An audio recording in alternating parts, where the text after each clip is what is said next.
On va parler autre chose à présent. Les travaux de l'Union africaine des radiodiffusions s'achèvent. Les réflexions de Libreville s'articulaient autour de l'amélioration des contenus des chaînes de télévision partenaires. Les précisions d'Henrik Bokoko, Richard Moubiwa. Le conseil exécutif de l'UAR se referme sur une note d'optimisme, avec en prime la mise en place d'un réseau d'échange de programmes. Après 3 jours d'intenses travaux, caractérisés par les réflexions en 2 panels, à savoir la commission juridique et administrative, puis la commission des programmes, avec pour point d'honneur la problématique des contenus. Là-dessus, Gabon Télévision affiche son ambition quant à la dynamisation de l'audiovisuel africain.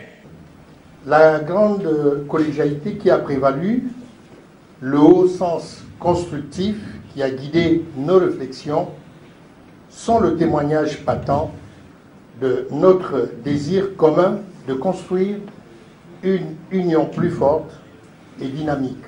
En présence du ministre d'État et du ministre délégué à la communication, le président du comité exécutif de l'UAR a salué le caractère enrichissant des travaux de Libreville. Une des choses que nous avons également apprises pendant la conversation, c'est concernant la technologie, les nouvelles technologies, nous ne devons pas oublier que les gens regardent nos programmes à travers le monde et donc dans chaque chose que nous faisons, nous devons savoir que nous devons nous assurer que nous racontons des choses objectives.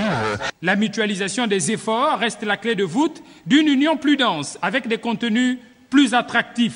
Nous avons envisagé de produire une grande émission musicale dont la première sera en Côte d'Ivoire, mais nous avons surtout travaillé au niveau des programmes sur l'échange de contenu et sur la restauration de nos archives qui souffraient encore à Nairobi.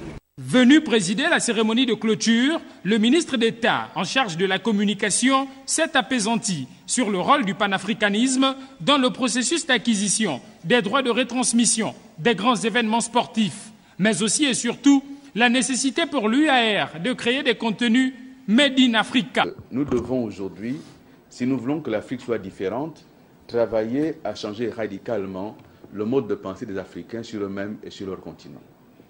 Il s'agit d'une révolution presque copernicienne, parce qu'il faut faire un tour complet sur soi-même. Nous devons, sur le continent, penser au contenu qui aide le petit Africain à tracer son propre sillon sur son avenir.